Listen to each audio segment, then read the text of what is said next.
Well, howdy, howdy, howdy.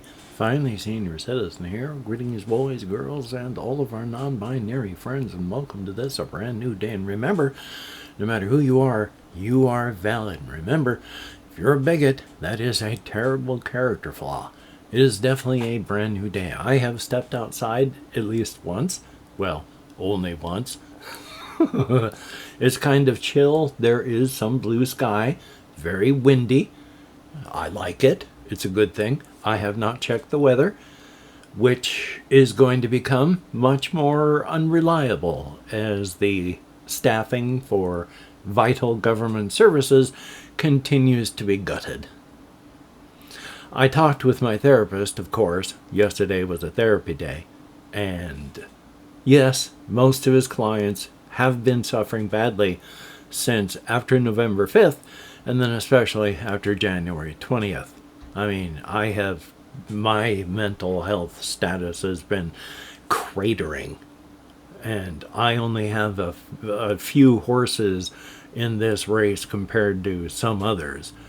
I mean, they're going after social. They're going after Social Security and disability now. So if they get rid of both of those, then I'm doomed.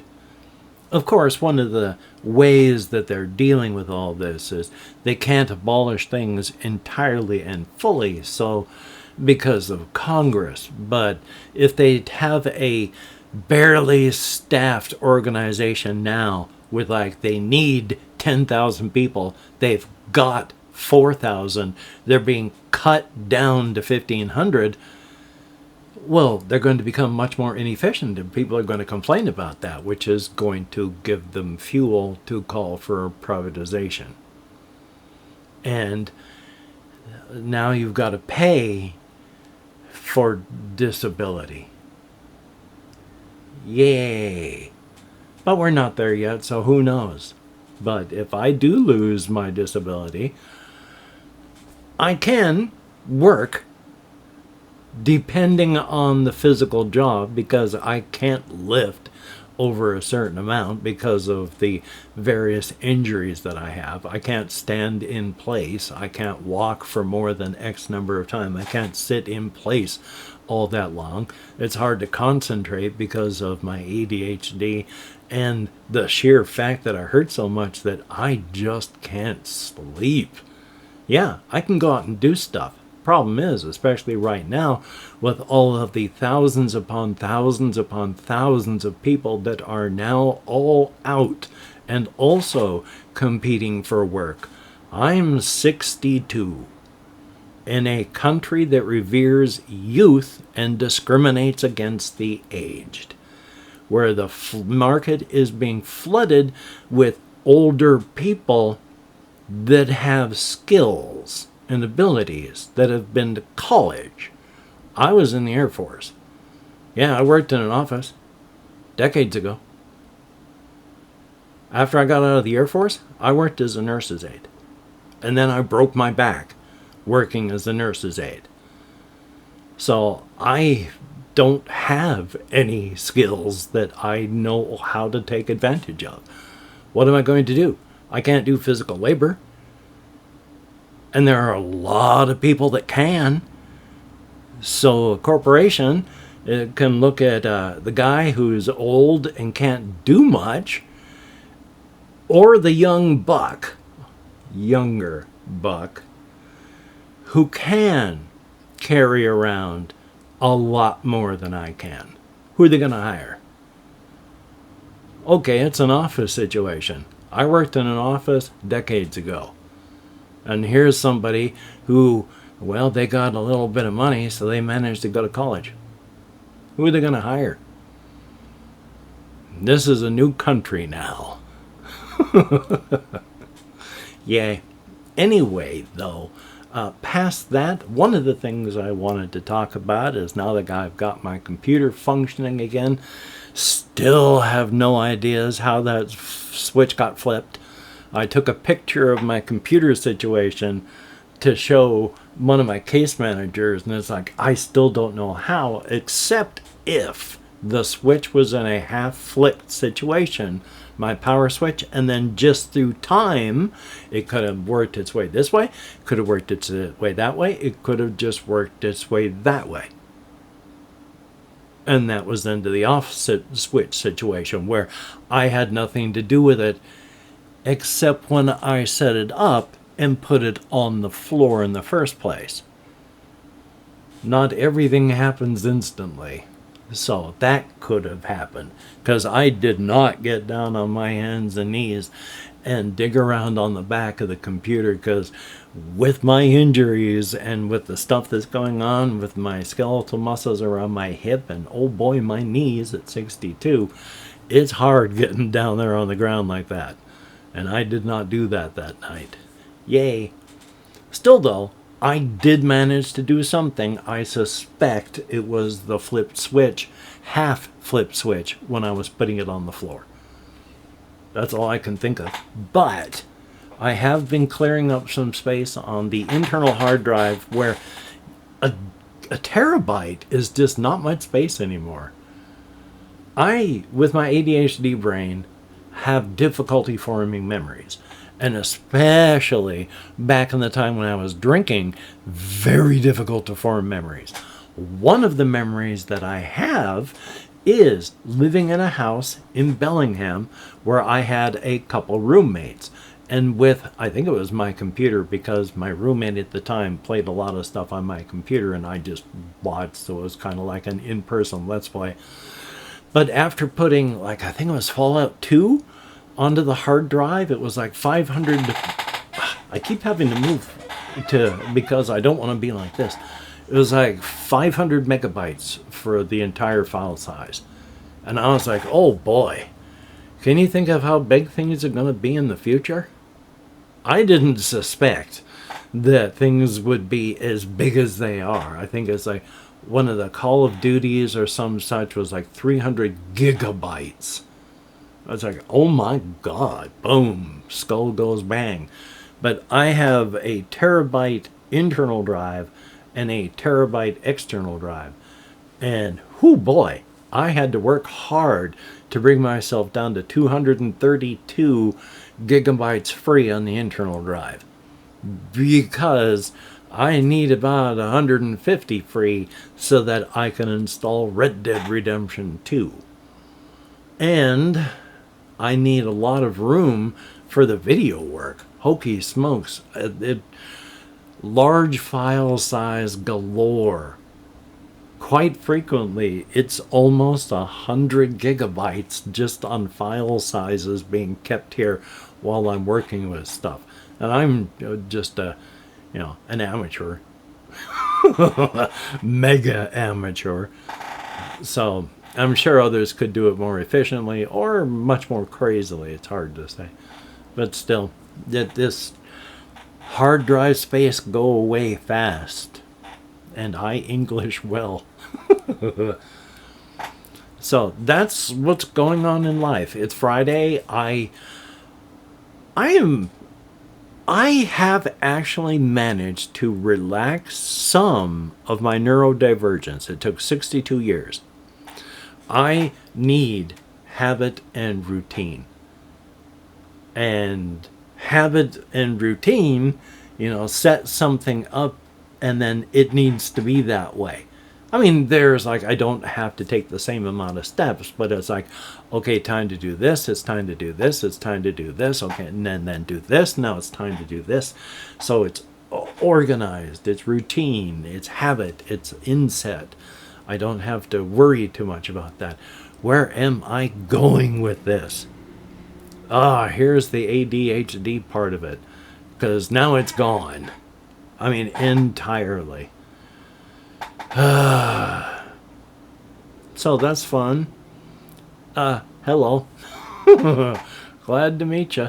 I think I got a hair on the glass of my webcam there. Either that or I'm just insane. Or I broke the glass. It's hard to say. Hopefully none of those. But since I have forgotten what the heck I was talking about, I am instead going to talk a bit about some of the creative work that I've been doing, because I still want to keep things fresh in my mind and remind people that have heard this stuff in the past that watch the videos. I'm sure, hopefully, maybe there's one or two. And then for any possible new people that are watching, to let you know, I do creative stuff this way. Because of my executive function and dysfunction issues, combined with chronic pain and then a whole bunch of other neurodivergent reasons, it is almost impossible for me to actually sit down and type and write this stuff.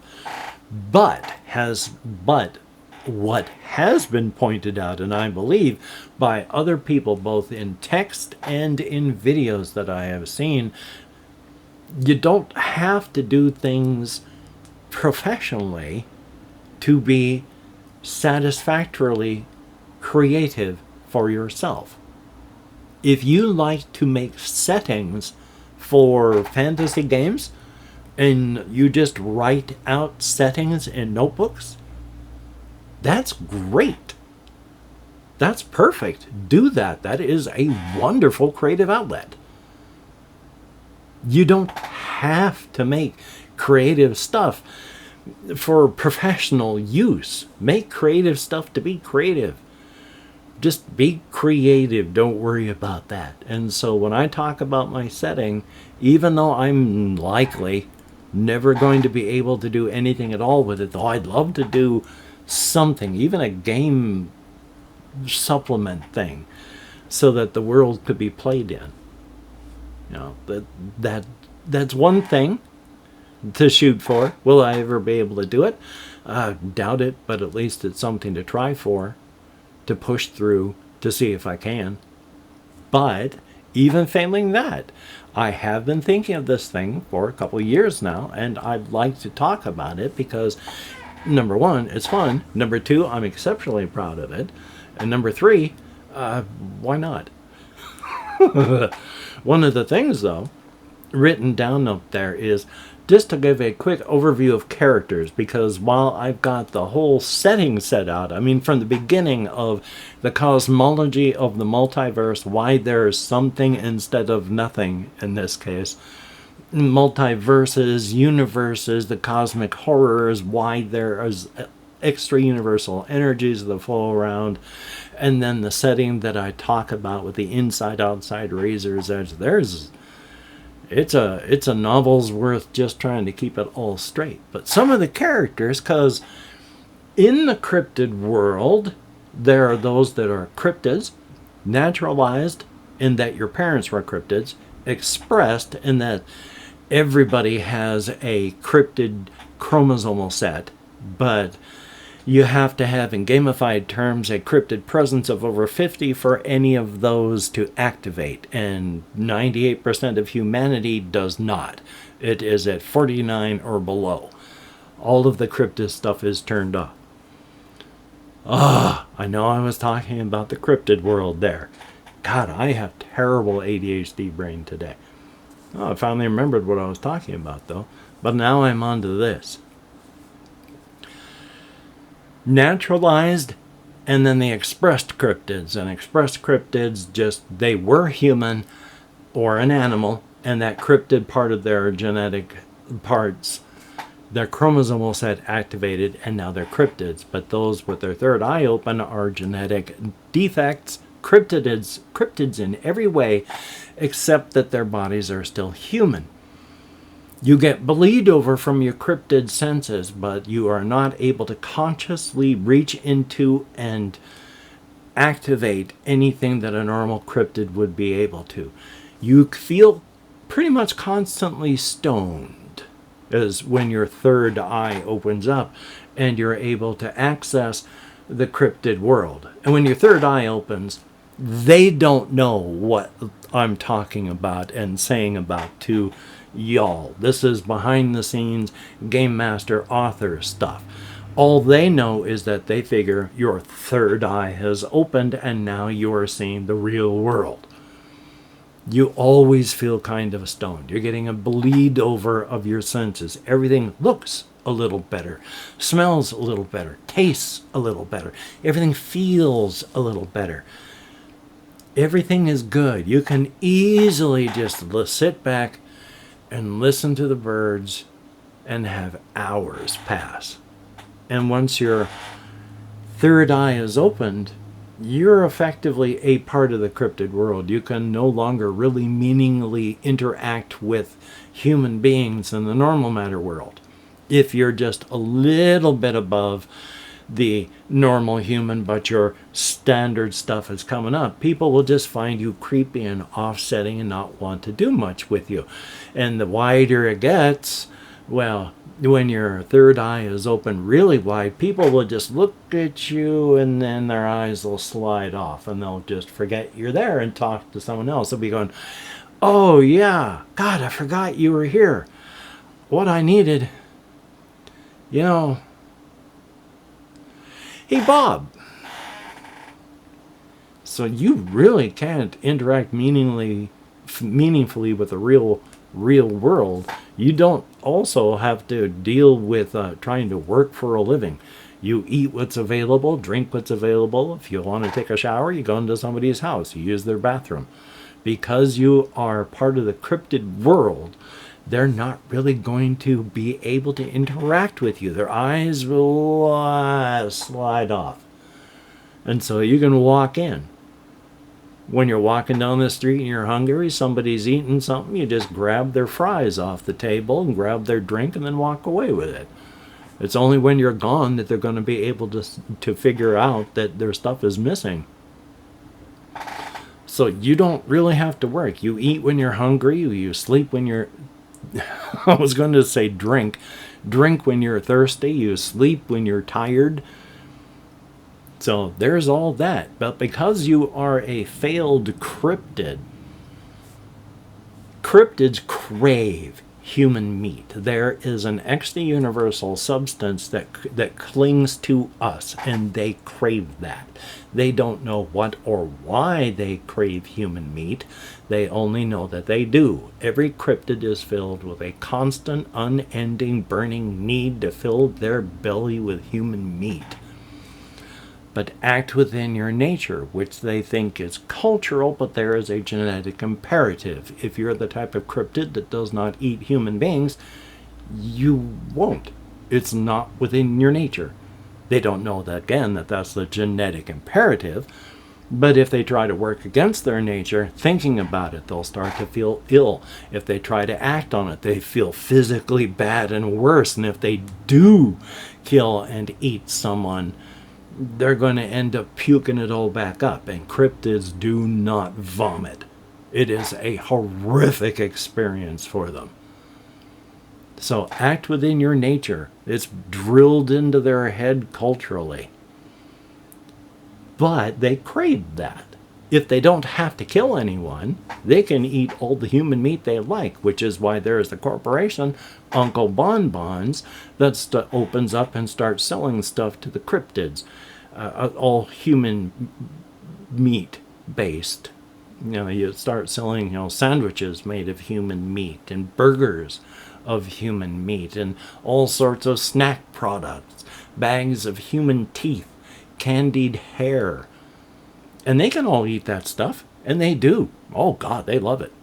Because even though that substance and the energy from our quantum knotting pattern that fills our bodies with an energy that will function as the ambient cryptid energy matrix around us, that fades within 6 hours, but still human meat, even older human meat past that 6-hour time, if you take the best thing that you've ever eaten, double it, that's almost half as much as just raw human meat tastes to a cryptid. Let it be over 6 hours and it's still here. They love that stuff. They eat that stuff. And you, as someone with your third eye open, a failed cryptid, you don't know you're a failed cryptid, but you may declare on day, well, it'd probably take about 5 days for you to stop just going, because you're feeling so stoned all the time. You may say, I will never eat human meat.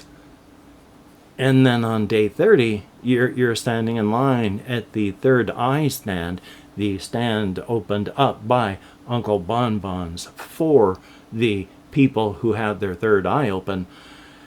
And all that is snacks and food products made out of people as well.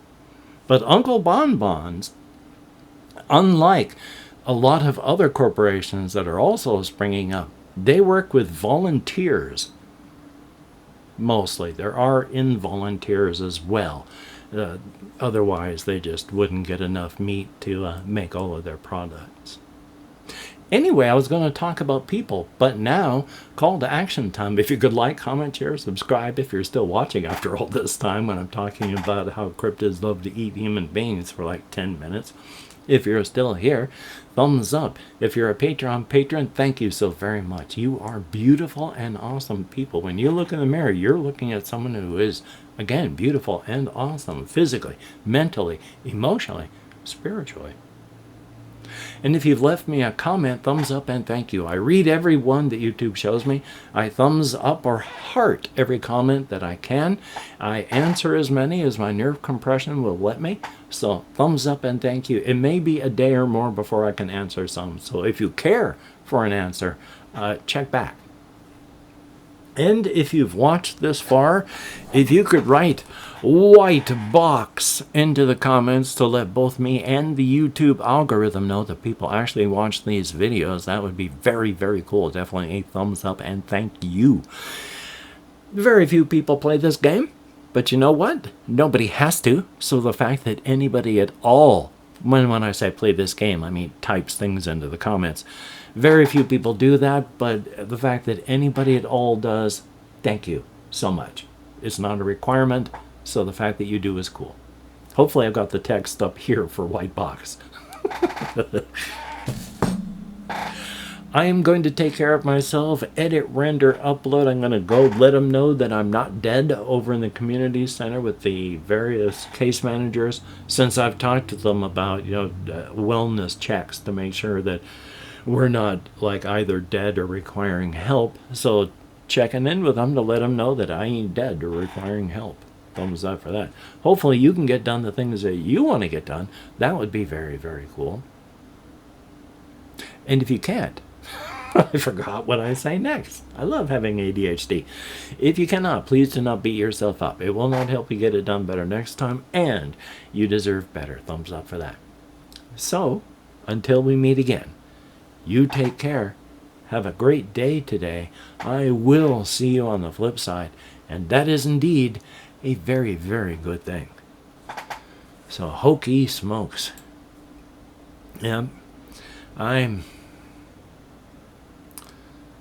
Yep. It's a joyous time to be alive.